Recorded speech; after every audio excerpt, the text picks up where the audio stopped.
사도신경으로 신앙 고백하시겠습니다. 전능하사 천지를 만드신 하나님 아버지를 내가 믿사오며 그 외아들 우리 주 예수 그리스도를 믿사오니 이는 성령으로 잉태하사 동정녀 마리아에게 나시고 본디오 빌라도에게 고난을 받으사 십자가에 못 박혀 죽으시고 장사한 지 사흘 만에 죽은 자 가운데서 다시 살아나시며 하늘에 오르사 전능하신 하나님 우편에 앉아 계시다가 저리로서 산자와 죽은 자를 심판하러 오시리라. 성령을 믿사오며 거룩한 공회와 성도가 서로 교통하는 것과 죄를 사하여 주시는 것과 몸이 다시 사는 것과 영원히 사는 것을 믿사옵나이다. 아멘.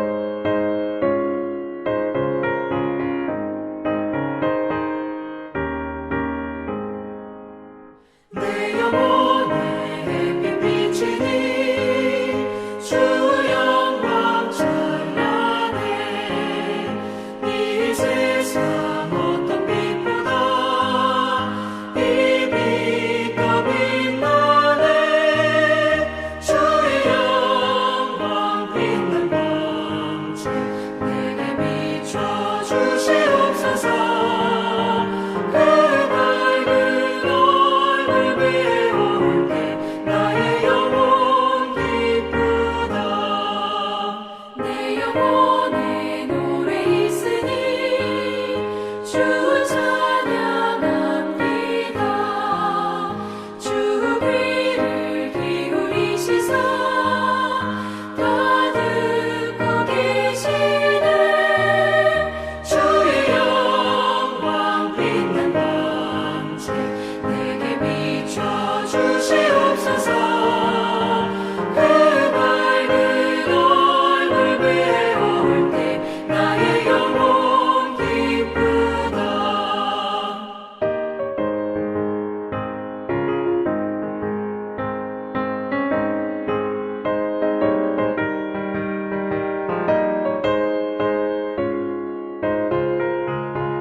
내 영혼의 복날 되어서 주 함께 하실 때 그 평화 내게 깃들고 주 은혜 꽃피네.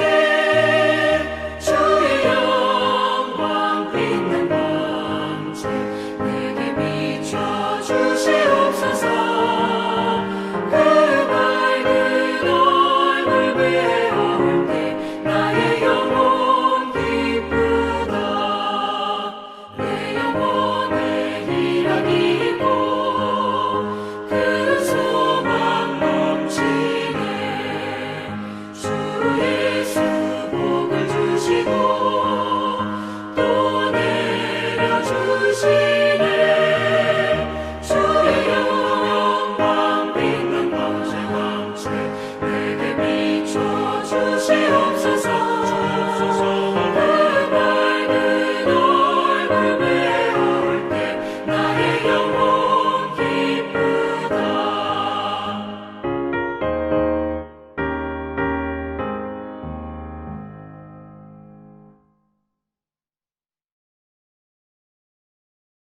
(12월 3일) 목요일.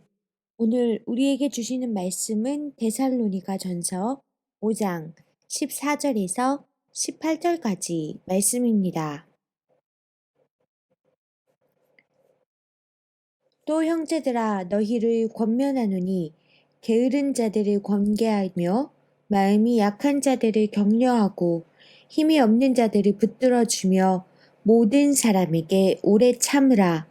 삼가 누가 누구에게든지 악으로 악을 갚지 말게 하고 서로 대하든지 모든 사람을 대하든지 항상 선을 따르라. 항상 기뻐하라. 쉬지 말고 기도하라. 범사에 감사하라. 이것이 그리스도 예수 안에서 너희를 향하신 하나님의 뜻이니라. 아멘. 한 해의 마지막 달을 맞이했습니다. 새해를 시작할 때마다 우리는 새로운 결심을 하면서 잘 지내볼 것을 다짐합니다. 하지만 연말이 되면 그 다짐과 결심이 있던 자리에 아쉬움과 후회만 가득한 것을 발견합니다. 이 같은 후회를 남기지 않으려면 남은 2020년을 꼼꼼하게 돌아보며 다가오는 새해를 어떻게 맞이할지 생각해보는 시간을 가져야 합니다.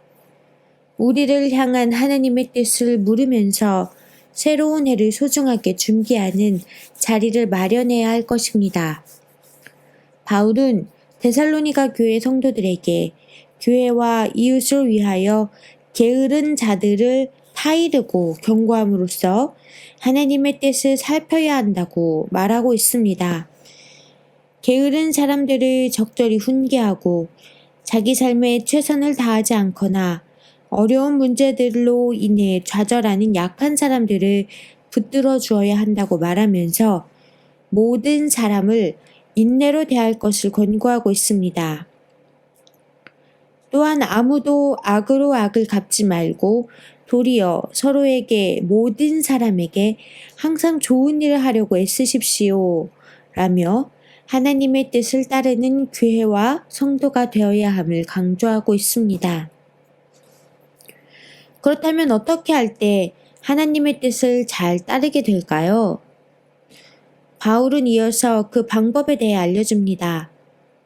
항상 기뻐함으로 우리는 하나님의 뜻을 따를 수 있습니다. 이는 우리의 감정 상태에 따라 변하는 기쁨이 아닙니다.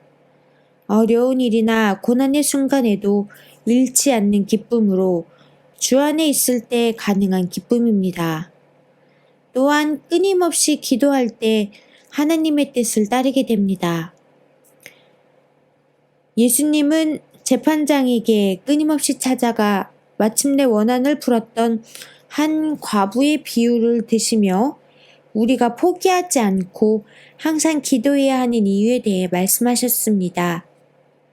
마지막으로 어떤 상황에 처하든지 모든 일에 감사하는 것이 하나님의 뜻입니다. 주어진 처지와 환경을 초월하여 하나님께 감사하는 것이 하나님이 원하시는 모습입니다. 성도는 하나님의 뜻을 따라 사는 사람들입니다. 교회와 가정에서 하나님의 선한 뜻을 분별하며 순종할 때 우리 삶이 시험에 들지 않고 겸손해집니다. 하나님의 시선과 예수님의 사랑이 온전히 우리를 향하고 있음을 느끼면서 선하고 온전하신 하나님의 뜻을 일상에서 발견하고 실천하는 뜻깊은 연말 보내기를 바랍니다. 묵상 질문. 하나님의 뜻에 온전히 순종하지 못하는 까닭은 무엇입니까? 오늘의 기도. 사랑으로 우리를 지켜주시는 하나님, 겸손함으로 하나님의 선한 뜻을 분별하고 따르게 하옵소서. 항상 기뻐하고 쉬지 말고 기도하며 범사에 감사하라고 하신 말씀대로 살아가 세상에서 하나님의 뜻을 이루어가는 우리가 되게 하옵소서. 예수님의 이름으로 기도합니다. 아멘.